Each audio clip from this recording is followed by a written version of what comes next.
This absolutely sucks. The Washington Commanders lose 20-12 against the New York Giants in a very, very, very important game, and the refs were absolutely terrible at the end of the game there, and that definitely contributed to the loss, but so did Scott Turner and Taylor Heinicke. We're going to talk about all of that in today's video. Just if you guys are new, subscribe, make my day feel a little bit better. Help me get to 10,000 subscribers. Let's get into this. I mean, it was obvious at the end. We're going to just talk about that last sequence. First of all, Terry McLaurin. Yes, he should know, it was obvious he was not at the line of scrimmage. Yes, he should have, seen it. It was a yard or 2 yards. It was obvious. But if you watch the video, the replay, and I'll show it, he points to the ref twice, 2 times. And guys, I know there's always going to be people saying, you shouldn't blame the refs. And you'll just wait, because there's going to be a lot of blame on Scott Turner, especially Scott Turner, a little bit Taylor Heinicke. But the refs, you can't deny, contributed a little bit to this loss, at least contributed to us not getting into overtime. That is a fact, in my opinion. But, they call the ticky-tack foul or penalty on Terry McLaurin, and it was a touchdown. It was a touchdown, and they had a chance to go for 2. And, Terry points to the ref twice, because the ref is supposed to, if Terry, asks him, he's asking if he's good, and the ref doesn't say anything. I mean, the ref kind of points a little bit, but doesn't say anything, and then Terry asks again. Terry moves up a little bit, maybe 4 or 5 inches, and then asks again, and the ref doesn't respond. So, I mean, yes, Terry, you got to be better on that play. It's obvious you were not at the line of scrimmage, but still, the refs it was a ticky-tack play. And then the next play, or I guess 2 plays later, it was an obvious. First off, I don't know who it was on the right side. It was I think it was Jahan who got pushed down to the ground, and then Curtis Samuel. I mean, it's obvious he got bear hugged. It's in the thumbnail. Maybe I'll get a picture at some point in this stream or in this video, but it was obvious. It was obvious that he got his. He was getting held. I mean, it's. There's nothing else to say about it. It's the most obvious call in the book. He's getting bear hugged when he's catching it. I mean, I'm sorry. There's nothing there's nothing else to say. That was obvious pass interference. And I just wanted the chance, man, to go for 2. I don't know if we were gonna get it, but I wanted the chance to go for 2. And that's the only reason. I'm not completely blaming the refs on this game because, well, first of all, there's many other factors, but also, even if we get that touchdown, there's no guaranteed. Not only that we get the 2-point conversion, but then after that, we still have to stop them and also beat them in overtime. So a lot of factors there, but still terrible call there. And something to do with that call that could have really impacted it is the 2-point conversion. I know it was successful, and I did not like the OPI call. It was in the third quarter. It was successful, and then I put out a tweet saying, I just didn't really like the decision to go for 2, and people were like, no, you're wrong. And a lot of people were saying that because they got the 2-point conversion, but it's way too early.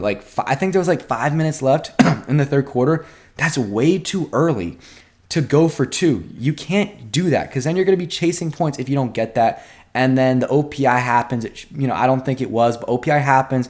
And then you go back 10 yards, and that makes it harder on Joey Sly to kick the extra point. Still should have made it. No excuses. He should have made that. But still, I mean, yeah, I did not like that decision at all. And it could have haunted them at the end of the game there. Man, I'm just thinking about it right now. There are so many people to blame and so many things that happened in this game. Another thing, Ron Rivera punting at our 34-yard line. I don't think I've ever seen a more pathetic thing ever. Don't ever call this man Riverboat Ron again. At the 34. And then not only that, we punted, and it was an amazing punt by Tressway. It was at the 10. It wasn't Tressway's fault at all. But they get it at the 10, and then they return it for 23 yards, 22 yards. So they get the ball at the 30-yard line. So it was a 4-yard, net play or whatever.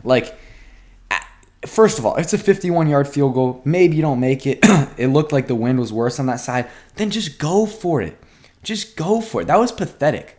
Like, Ron Rivera doesn't have balls. At least in this game he didn't. You saw what Brian Daboll did. 4th and 9. 4th and 9. And he goes for it. And they scored touchdown on that drive. They scored touchdown on that drive because he had the balls to go for it. And Ron Rivera didn't. And I really think, I didn't even really agree with the 4th and 9 call by Brian Daboll. But, I mean, it was, at the end of the day, it worked. And he trusted in his team. And there's no reason why. And the defense, they didn't play, even though they gave up 13 points, because 7 points were from the Heinicke fumble. They definitely weren't the reason we lost the game, but we needed them to play better. We needed them to play better. Defensive line, zero pressure.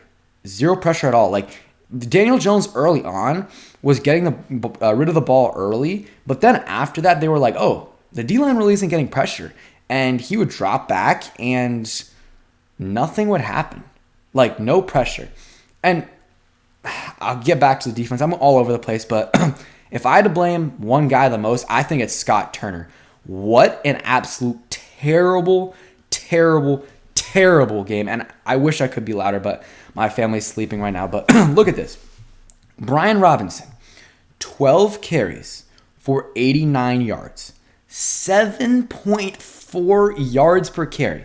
The man was averaging almost a first down per carry. And so then, he gets a couple good runs. I think that was I don't know, Curtis Samuel had a nice, or I think Jahan Dotson, that was the drive. Jahan Dotson has a touchdown, or the 60-yard catch, or whatever it was. And then maybe a couple plays happen. You're near the end zone. It's 2nd and 10, I believe. And you run, it's 1st and 10. I believe it's 1st and 10. And you do a BS handoff to Curtis Samuel, but it didn't work all day. Up until that point, it was 4 carries for, I think, no yards. 4 carries for no yards because the last one got 1 yard. So Curtis Samuel was averaging 0 yards per carry. And Brian Robinson, keep in mind, was averaging 7.5 yards per carry. And Scott Turner decides to act all cute and wants to get us a Curtis Samuel run, which wasn't working all day. Wasn't working all day. And Brian Robinson, every single carry that he had was positive. Maybe there was 1 or 2 negative plays, but none of them were his fault. Even the plays that should have been negative, he fought and he got yards. Brian Robinson, not only he should have had more than 12 carries, but it is absolutely ridiculous that they gave the ball to Curtis Samuel instead of Brian Robinson. And nothing against Curtis. Like, the plays were just not designed well. I mean, there was a couple where the blocks were missed and it was a negative play, or just nothing was open. And then that one it was a simple, just stupid play. Nothing much to get there. He got 1 yard. Maybe he could have gotten a little bit more, but that really hurt them. And instead, instead of that, 1st and 10 you run, and at worst you get 3-4 yards. At worst, you get 3-4 yards, but probably you get 6+ yards, maybe even a first down. It was working all day.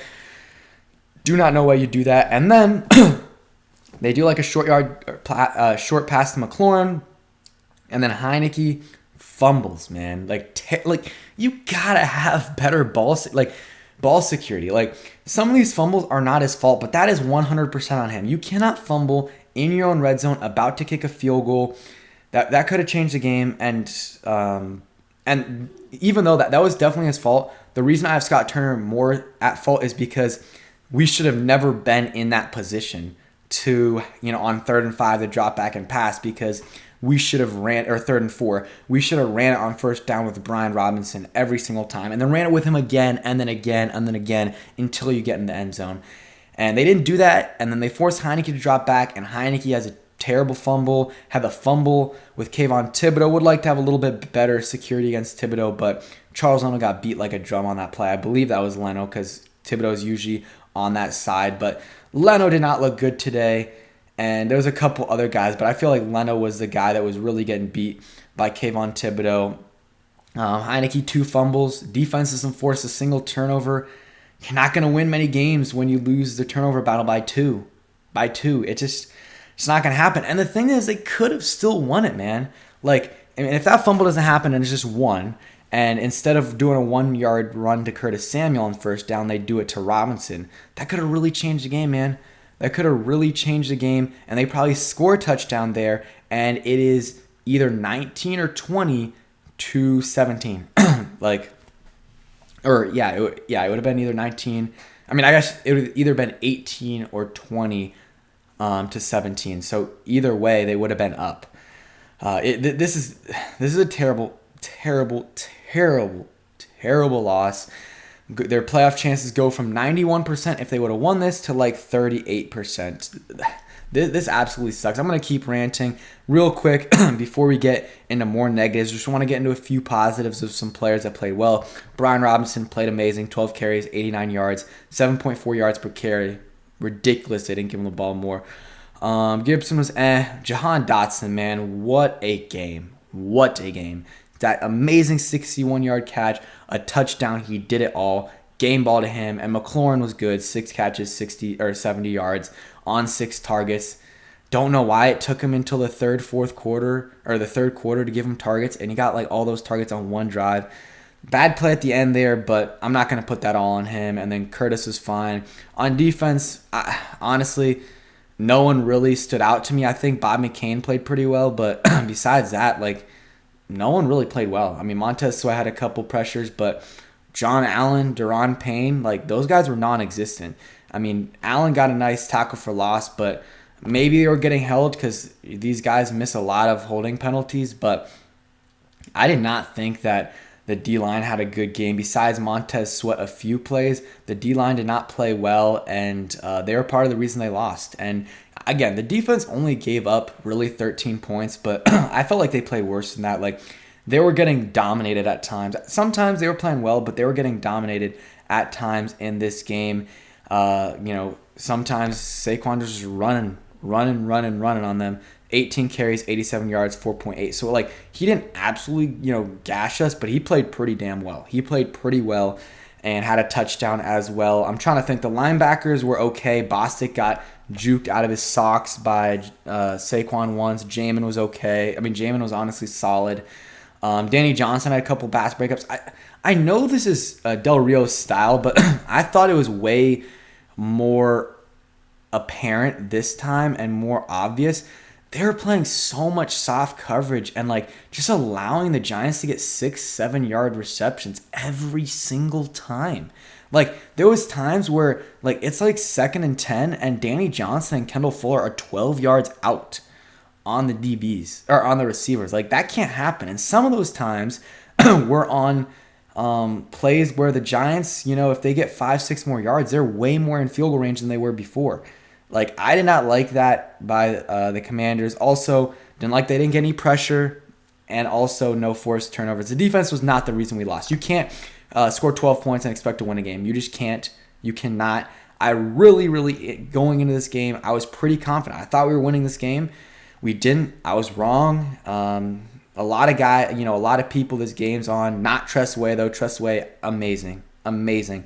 2 inside the 20, one is one on the 1, one on the 2, and the reason that average is low because freaking Ron Rivera, the buffoon, is punting at the 34-yard line. The 34-yard line, man. Like, I do not get it, man. And so as much as I do want to blame the refs, and the refs do deserve to get blamed for us not getting the touchdown, but again, if we get that touchdown, we still got to get a 2-point conversion, which is probably a 50-50 shot that happens. And then we got to stop them on, they only would have a minute left, but still, to score a field goal, I would say that's like a 25% chance. So multiply 50 times 25%, and then overtime, maybe we have a little bit of an edge there. Like, it's a low chance. It's a low chance we win. But there was other calls in the game that I didn't like as well. But yeah, Scott Turner, Taylor Heinicke, and Ron Rivera. In my opinion, the game's on them. There's some other guys as well that could have played better, like Charles Leno. And Heinicke had his moments. Like, he had some good throws. But, man, like, the 2 fumbles, should have had an interception at the end there. Threw it right to the guy. And the snap wasn't even that bad. Just a terrible play by Heinicke. And then the 2 interceptions, sacked 3 times where, in the first, when we punted at the 34, you can't take that sack, man. Throw it away, and maybe we kick that field goal, and maybe we're in a different position at the end of the game. I'm done, guys. This sucks. This really sucks. Was really hoping to go to bed tonight with the Commanders dub, but of course that is not happening. So thanks for watching. Hope you guys enjoyed, and peace.